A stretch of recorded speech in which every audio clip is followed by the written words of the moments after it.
Welcome back, everyone, to the Moms Like Me podcast powered by Support Now. I am super excited for today's guest. Tara Accardo is someone I met very early in the journey of building Support Now. I was just joking with her offline. She may have been one of the first kind of grief-related Instagram accounts I ever came across.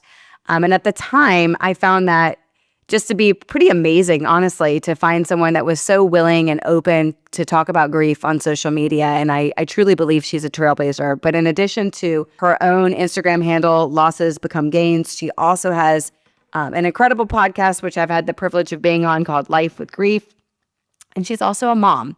So today, Tara, I'd like to welcome you to the Moms Like Me podcast. Thank you so much for being here. Thank you so much for having me. What an intro. I appreciate it. Thank you. Of course, of course.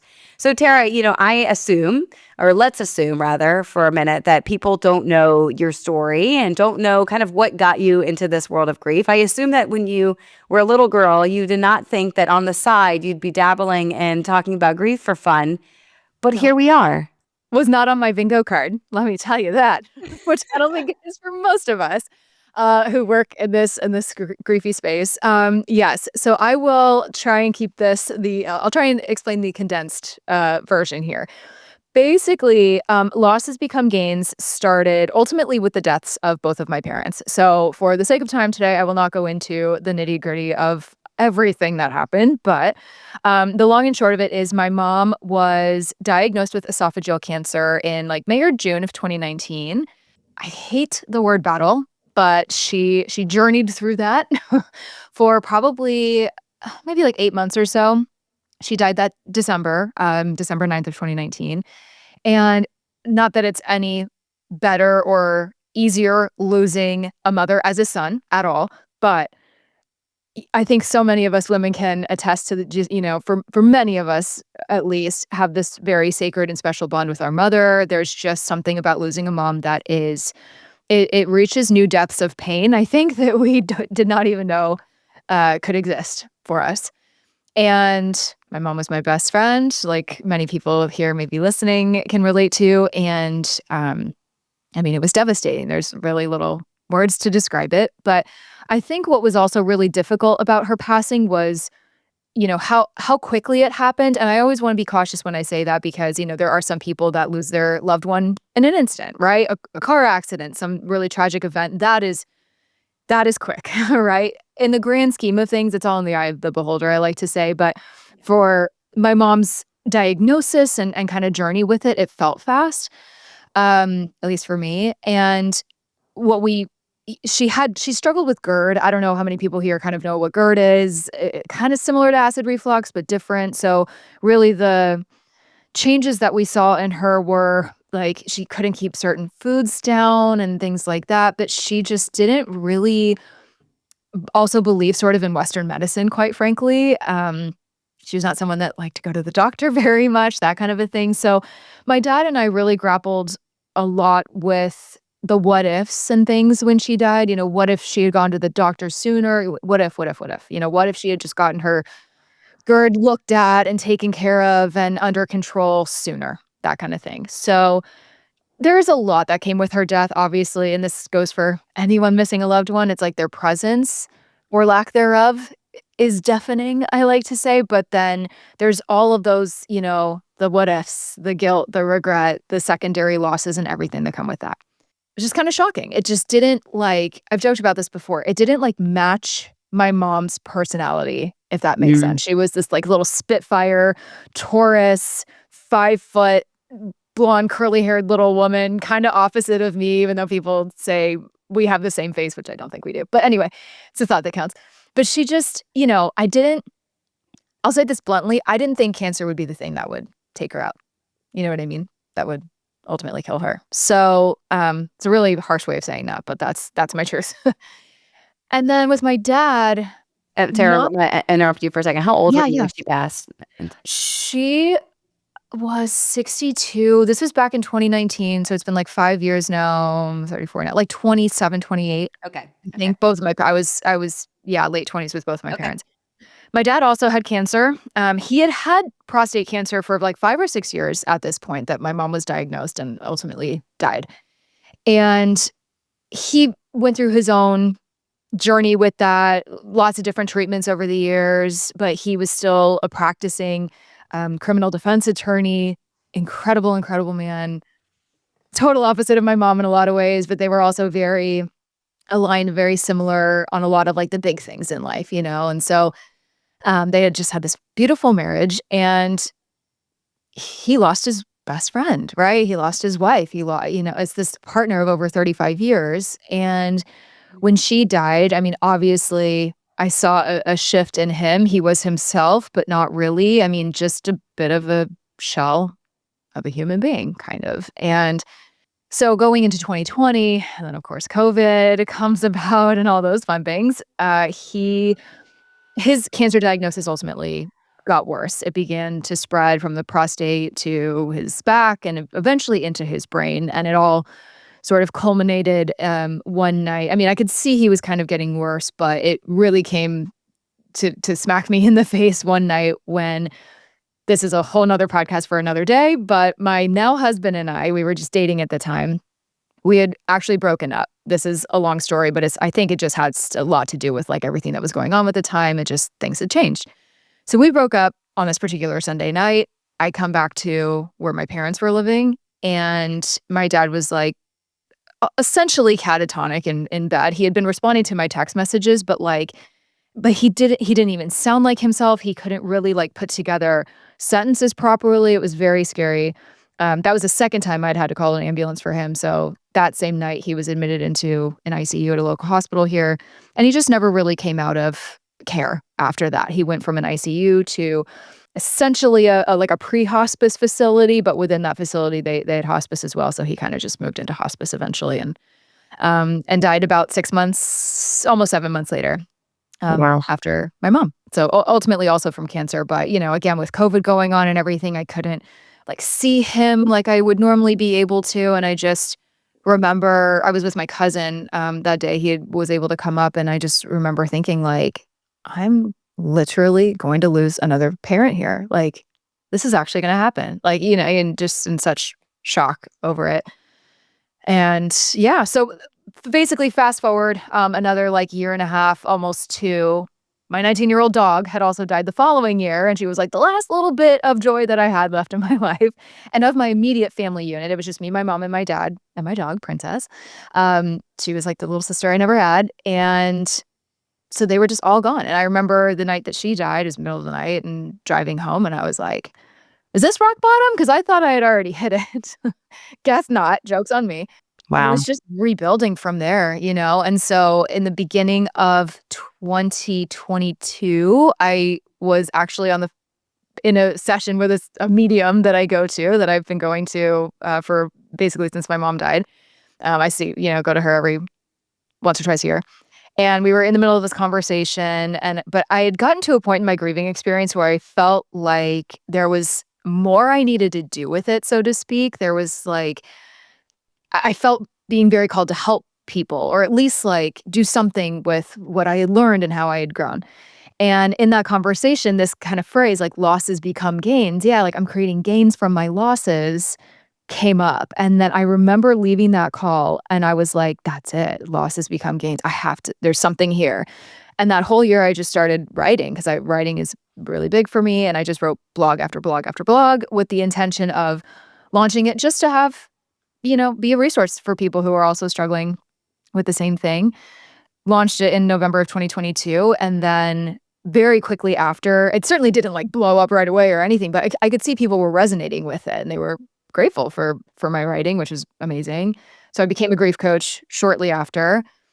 And then the podcast came. And so it's really just been kind of a snowball effect. And then I got certified in soul purpose and transformational life coaching. And so it's just been one thing after another. I've just felt like I've been very divinely led, I think, into this space. And I just kind of go with wherever I feel like I can meet people, where they're at in their grieving journey. That's really the resource I hope to be for people. Your story is it's so sad, and it is, I know you know this, it's so important to talk about, because I think that when you're in your 20s, early 30s, you're just not thinking about your parents dying. I mean, even seeing your parents get sick. I mean, I always am amazed when I talk to friends of mine who have lost parents, how no matter what, it catches you off guard. You're just never prepared for it. And I think what you said earlier about your mom, about how like cancer wasn't the way, you didn't see her going out like this. And I think that there's some grief in that as well. Like, no, no, no, this isn't supposed to be the way that you're supposed to go out. We all know we're going to go out, but in a way, you almost like you project what you think that's going to be like for the people that you love, which is Yeah. a really like interesting layer to discern in the process. Because not only are you grieving the fact that she's not well and coming to terms with that she's going to die, it's also like, no, this is not, you're not ready for this, and Yeah. this is not for you. I think that's just a really interesting point that you brought up. Yeah. I'm so curious, Tara, to ask you, how hard is it to talk about grief on a regular basis while also going through your own individual grief process? Or are they just so connected that it's one? I would say the latter, actually. Yeah. To put it super bluntly, talking about it has been like a catharsis for me. I mean, it has completely and utterly changed the way that I process grief, that I feel my grief, being able to hold space for other people's grief. It just makes you feel a little less alone in the whole process. You realize there are people out there feeling very similar things, maybe if not just like you, because they might have experienced something a little bit different or whatever it is. But I always say like there's a lot of really universal feelings and emotions we might feel around grief that are the same, right? Loneliness, sadness, anger, confusion, all of these things. And you realize how many people are out there feeling that to some degree too. Right. And there's this weird human interconnectedness, I think, that we can tap into and that I feel like I've tapped into, and my podcast has definitely helped with this as well, just hearing so many stories like yours. Yeah. Even if you haven't gone through, like, loss in a super traditional, like, via a death or something.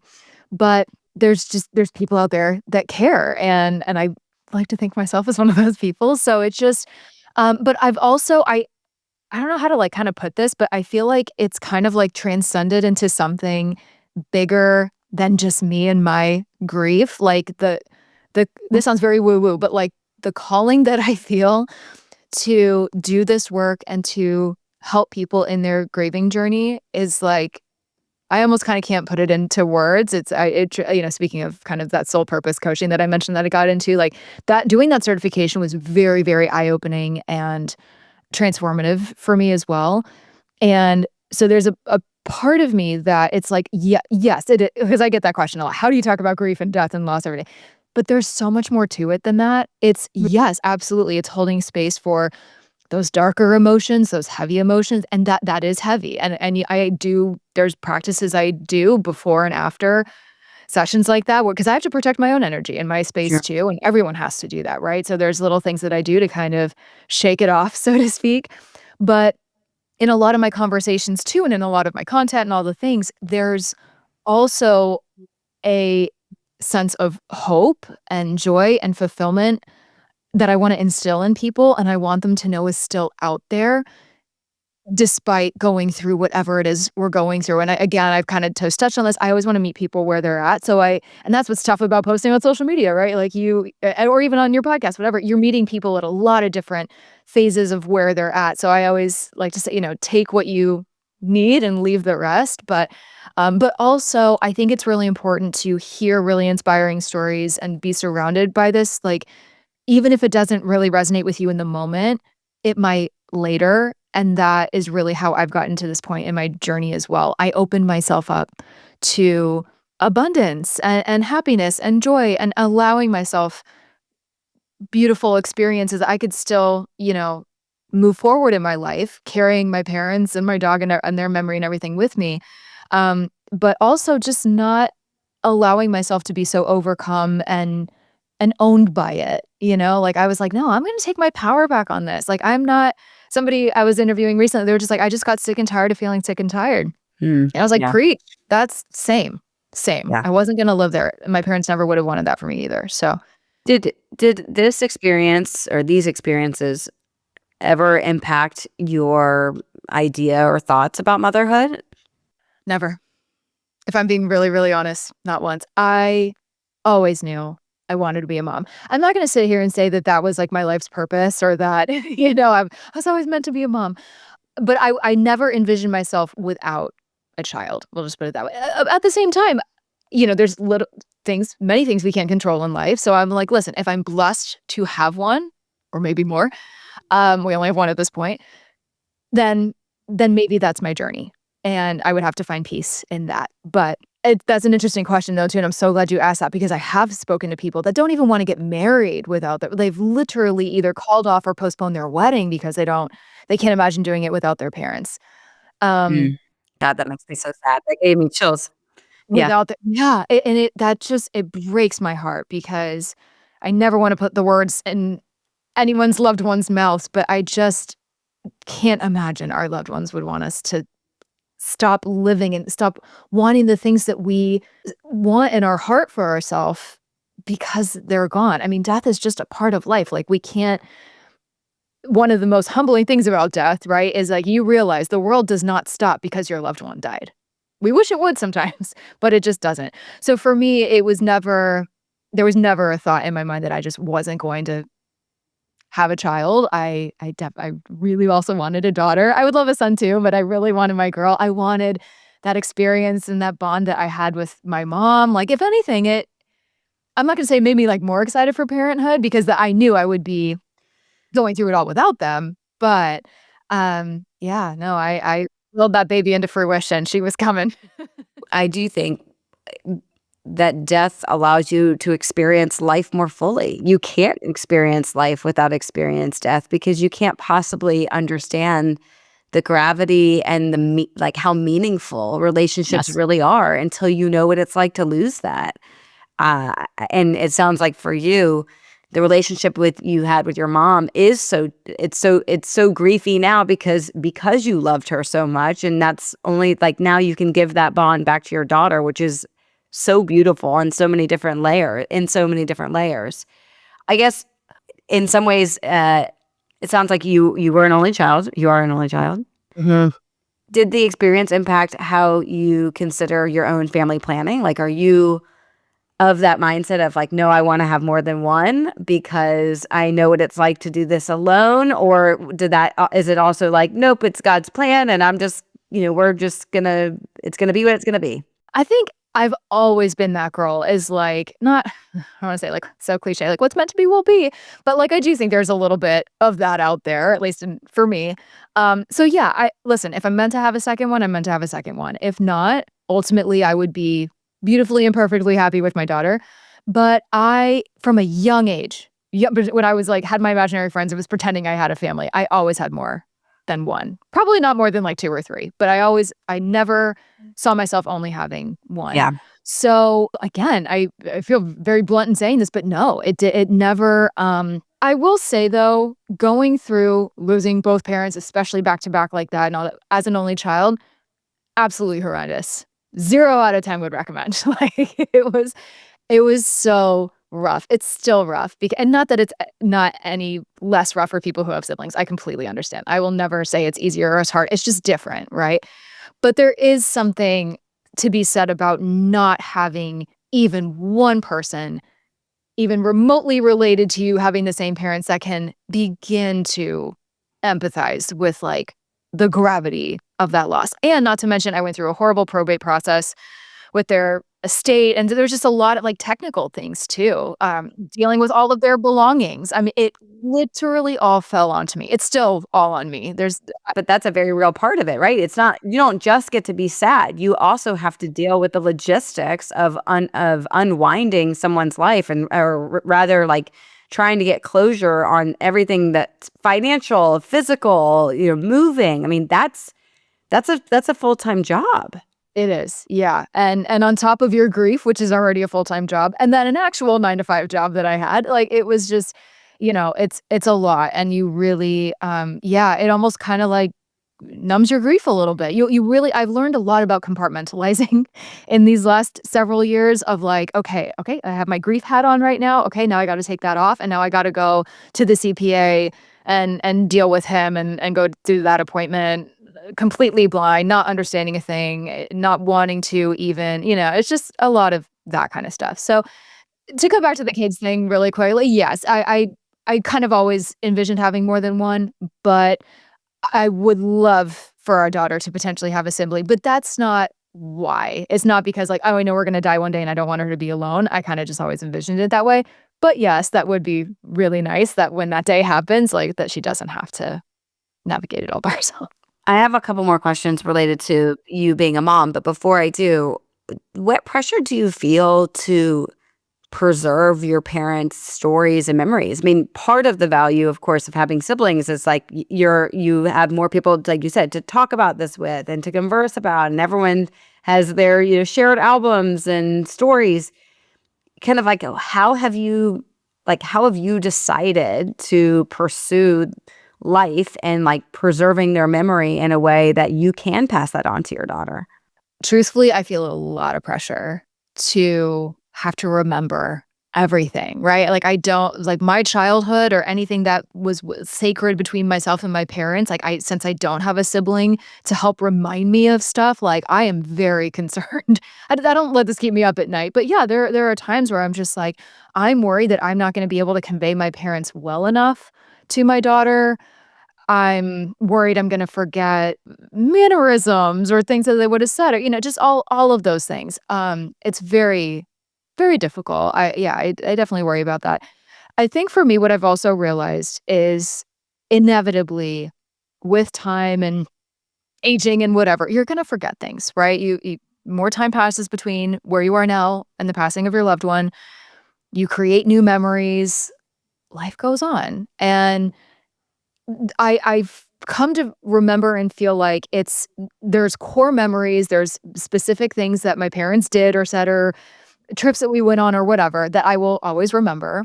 There are things that my family will, bring up that I either didn't know or remind me of, and that unlocks certain things. So I do make sure I still, talk to my family about them and all of that, and they want to keep them alive too, so that's great.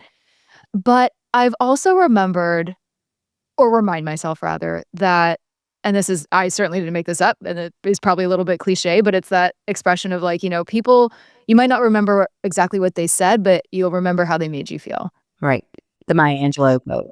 I remember how my parents made me feel. Yeah. My daughter, she's not gonna remember 99% of the things I say to her in her lifetime, because guess what? I don't remember 99% of what my mom said to me either.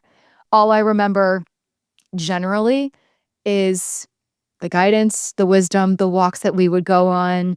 There are obviously specific memories within there that I remember, but I also give myself grace. I have to know that like when I'm God willing, 85 or whatever, I'm not gonna remember everything my mom or my dad said to me. So giving myself grace that like, okay, some of these memories inevitably they're gonna fade. Journal, write down what you can remember. I think there's definitely physical things we can do to like, keep those memories alive and like get them out of our brain a little bit if we're worried about forgetting. But really for me, I've also taken on that mentality of like, let me make my daughter feel as loved and cherished and taken care of and cared for as my parents made me feel. And at the end of the day, if I can succeed in that, so to speak, then I am doing a good job. And then they're kind of living through me as I'm doing that, I think that's beautiful. Yeah, it's the Maya Angelou quote. People won't remember what you said or what you did, but people will remember the way you made them feel. It's one of my favorite quotes ever, and I do think that it's actually it's so powerful to use that phrase to describe your mom because it's to me it's one of the best tips that you can give a new mom. New Yes. moms, we put so much pressure on ourselves, Oh my especially god, in the yeah. world of Instagram, that we have to have it all together for our kids, whether that's, decorating for certain holidays and having certain traditions and the matching outfits and the perfect vacations. There's so much pressure Yes. to do those things for moms today. And what you just said is, to me, like some of the best advice you can give to a new mom, which is kind of throw that away. because all they're really going to remember, especially in the early years, I'm talking like sub 10 years old, is Yeah, that you cared for them, that you loved them, that you were there for them when they had difficult moments, and that you cheered them on during their happy moments. And that's ultimately like where strengths of relationships come from, is like that emotion that you feel like here, not exactly. what you remember here. Yeah. So I think that is it's just kind of a beautiful like transition. And so I am curious to ask you more about, you know, how it's been to raise a child without Yeah. grandparents on her mom's side. What is that like? And what advice do you have for people that are listening to this that might sadly be in the shoes that you're in?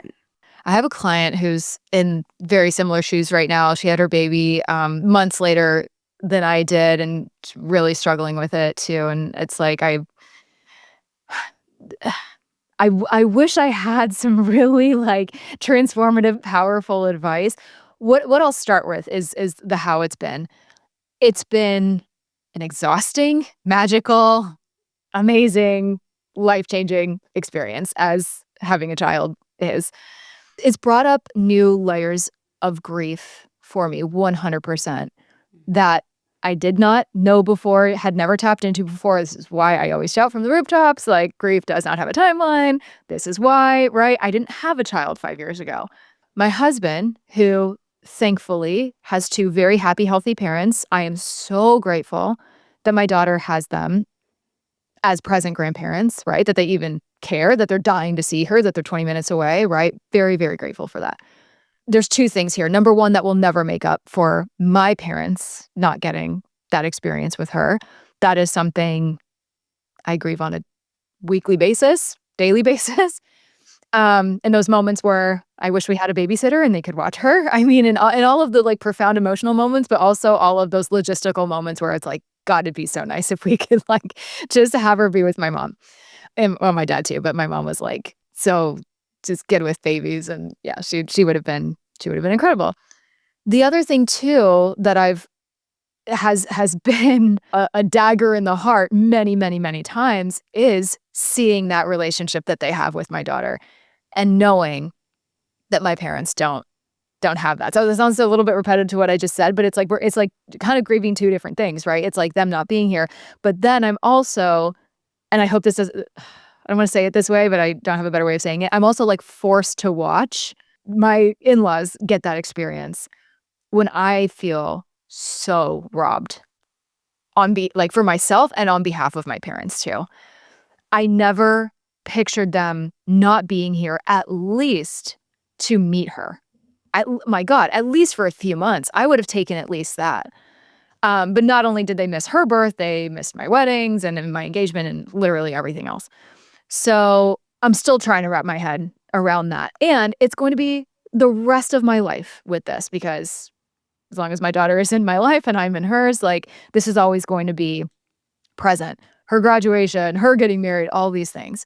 That's really overwhelming when we think of it that way, though. So I always tell myself, tell clients, whatever, like, come back to the present moment because all you got is right here, right now. We can't get ahead of ourselves on those things. And really, I think the way I've coped with that and managed it is a few things. Number one, my daughter wouldn't be here right now if it weren't for my parents.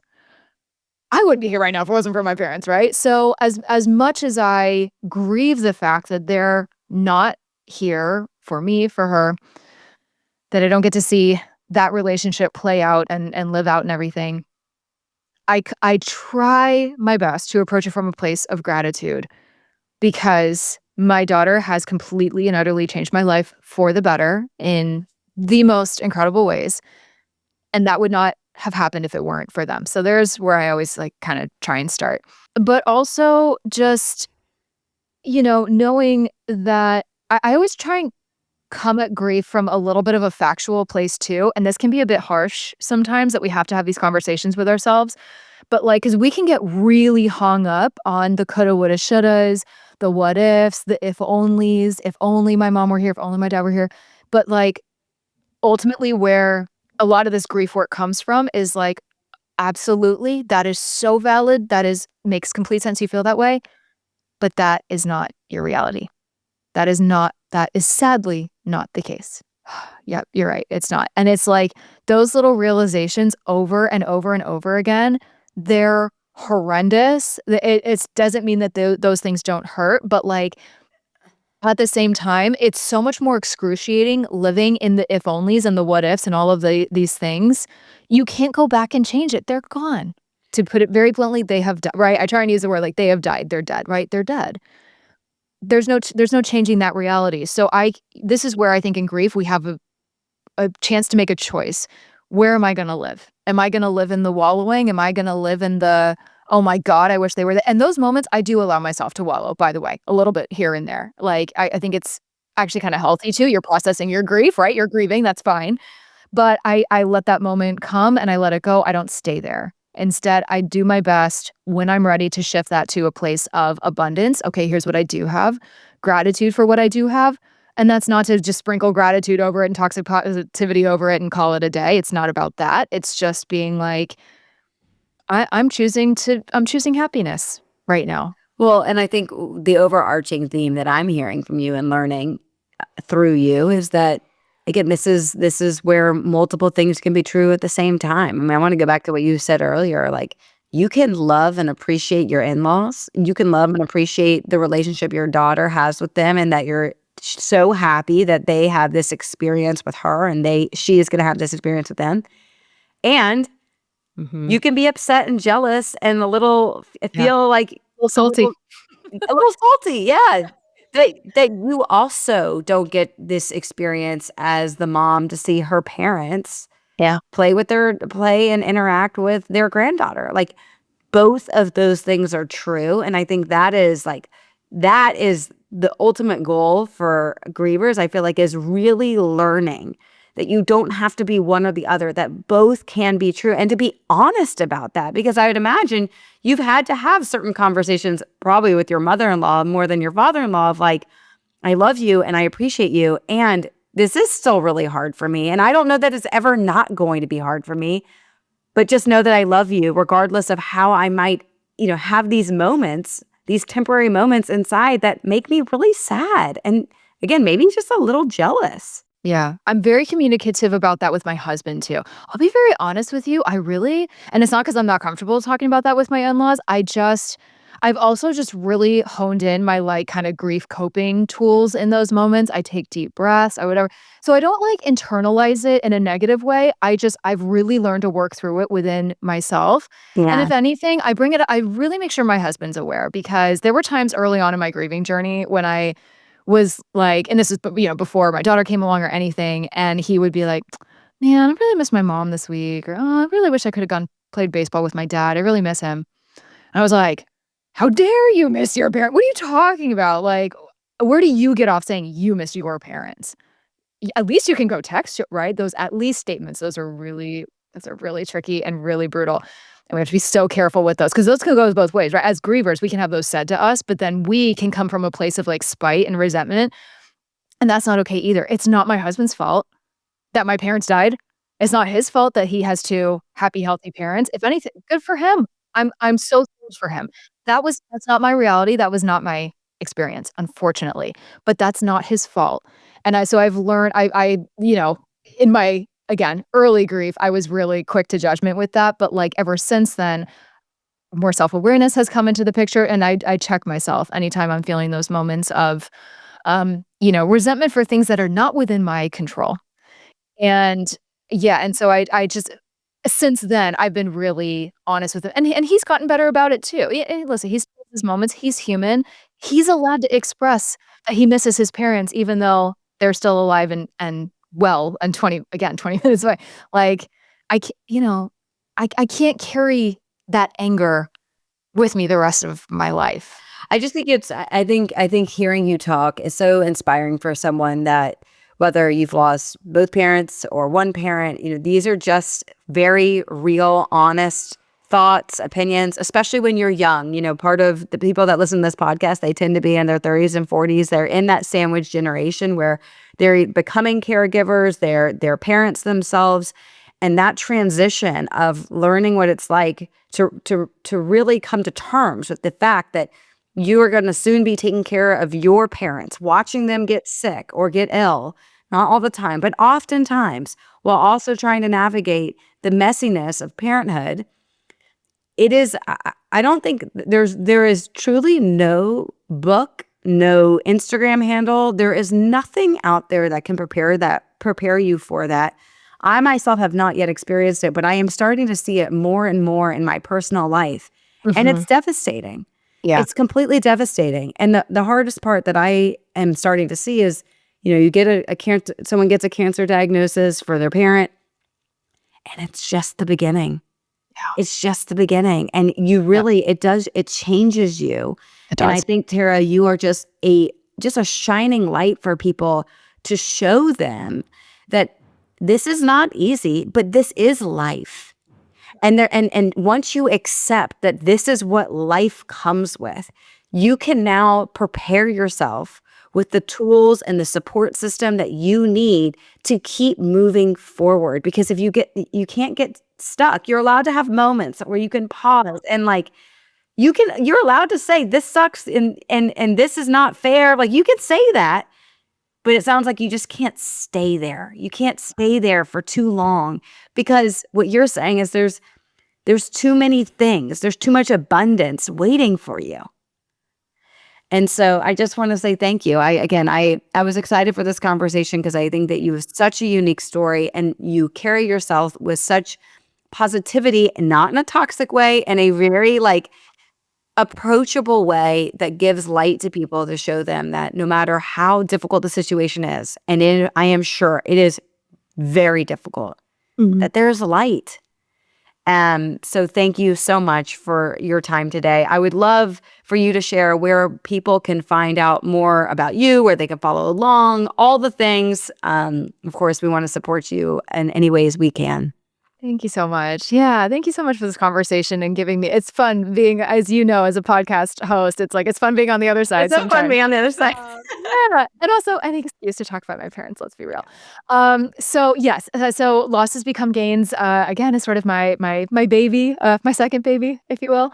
And you could just find me at lossesbecomegains.com. Like, pretty much everything is on my website. I offer a couple little mini courses. There's definitely lots of resources there where, like I said earlier, I like to meet grievers where they're at. So, wherever you're at in your grieving journey, if you're kind of it's newer, it's raw, there's something for you. If you're a little more seasoned in your grief, let's say, like myself, and are kind of ready for the next step, I'm, at least as of the time of this recording, coming out with something really fun and exciting for that, to help you kind of step into your purpose, your next transformation, if you will. So, you can check that out. But I also have the Life with Grief podcast, as you mentioned. So yeah, that's been going for, I don't know, we're approaching 2 years now, and it's the hands down most rewarding thing I've ever done. Yeah, I love it. I love podcasting. This is great. This is why I do it.